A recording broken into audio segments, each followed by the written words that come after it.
그분은 60대 폐암 환자분이셨어요.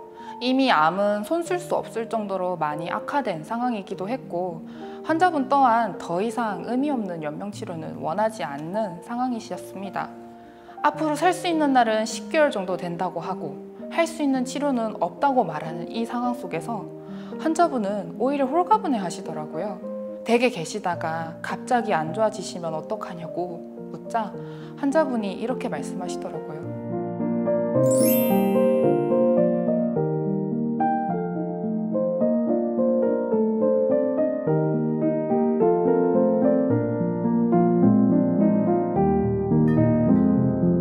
안녕하십니까. 저는 암 환자를 보는 한의사 김은혜입니다. 저는 대학병원에서 근무하며 한방내과를 전공하고 6년째 암 환자분들을 진료하고 있습니다.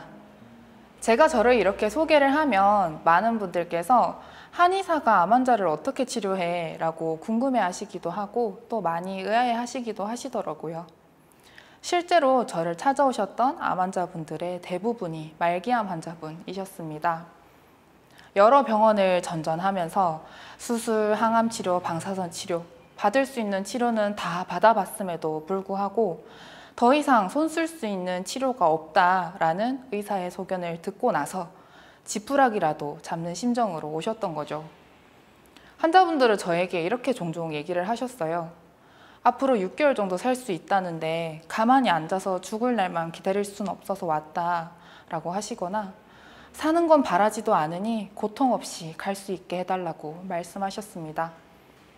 환자분들마다 표현도 다르고 또 때로는 극단적으로 말씀하시는 분들도 있으셨지만 사실 그분들께서 저에게 요청하신 것은 딱 하나였습니다. 잘 죽을 수 있도록 도와달라는 간절한 부탁이셨던 거죠. 그런데 여러분, 잘 죽는다는 게 과연 뭘까요? 어떻게 죽어야 잘 죽는 걸까요? 어떤 환자분은 신체적 고통 없이 죽는 것이 잘 죽는 거다라고 말씀하셨습니다. 또 다른 분은 가족들에게 더 이상 짐이 되지 않는 것을 잘 죽는 것이라고 말씀하셨고, 또 다른 분은 당신이 세상을 떠나더라도 남은 이들이 일상을 잘 살아갈 수 있도록 충분히 준비해 나가는 것을 잘 죽는 것이다 라고 말씀하셨습니다. 여러분의 생각은 어떠세요? 저는 말기암 환자분들이 연명치료를 받으시면서 이게 과연 살려고 받는 치료가 맞나요? 라고 말씀하시고 고통스러워 하시는 모습을 옆에서 꾸준히 지켜봐오면서 웰다잉이라는 것이 무엇인지에 대해서 끊임없이 고민해왔습니다. 하지만 그런 저조차 어떻게 죽어야 잘 죽는 걸까에 대한 해답을 내리기는 쉽지 않았는데요.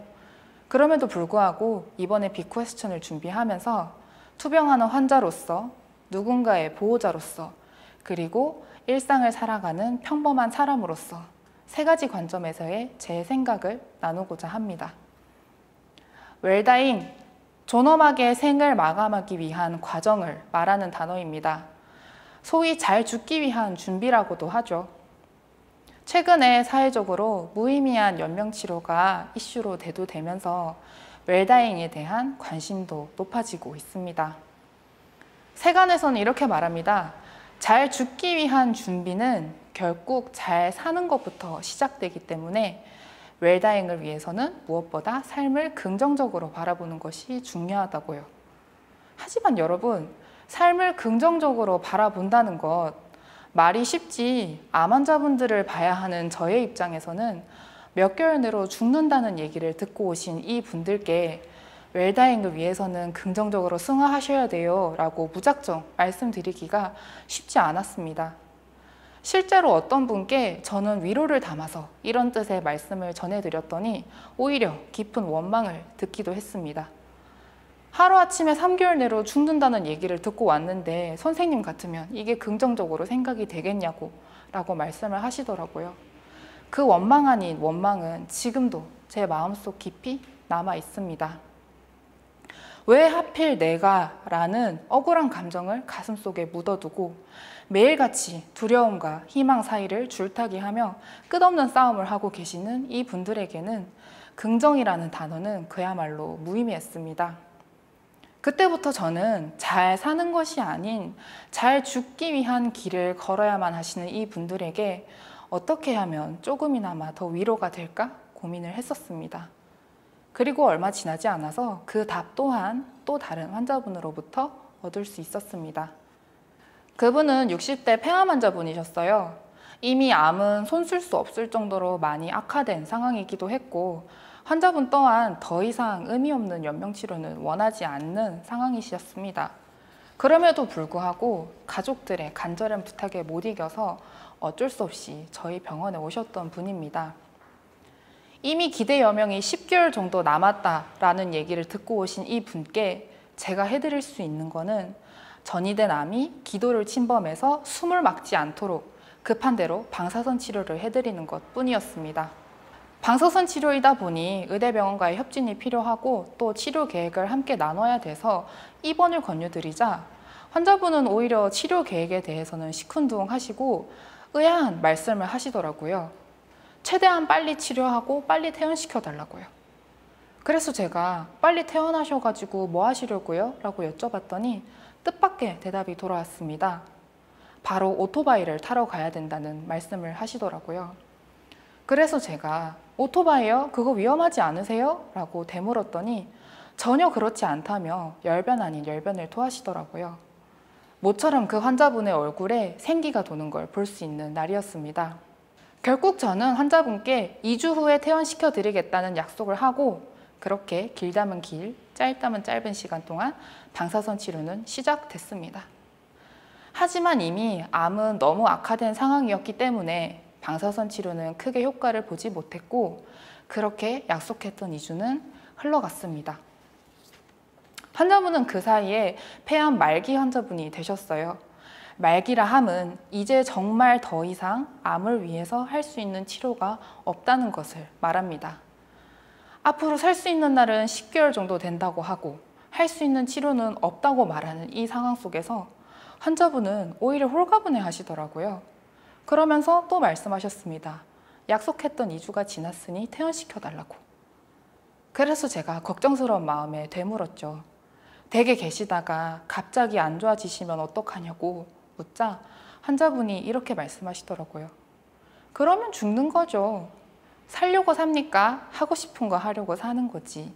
그래서 나는 오토바이 타러 갈 겁니다. 라고 얘기를 하시더라고요. 일상의 작은 기쁨조차 누리지 못한 채 더 살아가는 것이 그게 누구를 위해 더 사는 삶인지 모르겠다라고 덧붙이셨던 말씀도 마음 깊이 오래도록 남아 있습니다. 의학적으로나 객관적으로나 언제 응급 상황이 벌어져도 이상하지 않은 상황이었고 환자분 또한 본인의 육체가 원활하지 않음을 너무나도 잘 알고 계신 상황임에도 불구하고 환자분은 다시 오토바이를 탈 수 있다는 생각에 다시 말해서 일상의 작은 기쁨을 되찾았다는 생각에 굉장히 즐거워하시면서 퇴원하셨습니다. 그때부터 저는 저를 찾아오셔서 어떻게 인생을 마무리해야 잘 죽는 건지 모르겠어요 라고 물어보시는 분들께 이렇게 말씀을 드리곤 합니다. 죽음의 준비라는 것이 거창한 것이 아니다. 우리가 인생을 살아보면서 우리 하고 싶은 대로 살아본 적이 얼마나 되냐고. 어떻게든 일상을 지켜내야 된다는 이유로 내가 나를 희생하고 또 마음속에만 접어둔 꿈이 분명히 있으실 거고 또 내가 아닌 남을 위한 선택을 하면서 지금까지 남은 후회가 분명히 있으실 텐데 이제라도 늦었다 생각하지 마시고 그때 못했던 일을 마음 가는 대로 하시라고 그것이야말로 잘 죽기 위한 첫 걸음이라고 말씀드립니다. 어떠세요? 여러분도 공감되시나요? 암 환자분들을 돌보고 계시는 보호자분들께도 드리고 싶은 말씀이 있습니다. 비단 암 환자뿐만 아니라 누군가의 가족으로서 서로를 지키고 계신 모든 분들께 드리고 싶은 말이기도 합니다. 웰다잉을 준비하는 환자 옆에서 보호자는 어떤 걸 준비해야 될까요? 또 다른 환자가 한 명 있었습니다. 말갛게 생겨서 체구도 자그마한 20대 초반의 췌장암 환자였습니다. 그 학생이 저를 처음 보러 온 날 이런 부탁을 하더라고요. 예쁘게 죽게 해달라고. 그러면서 엄마 얘기를 덧붙였습니다. 엄마가 자기가 이렇게 된 것이 자꾸만 당신 탓이라고 자책하고 울기만 한다고, 그 모습을 보고 있자니 자기가 마음 놓고 떠날 수가 없을 것 같다고.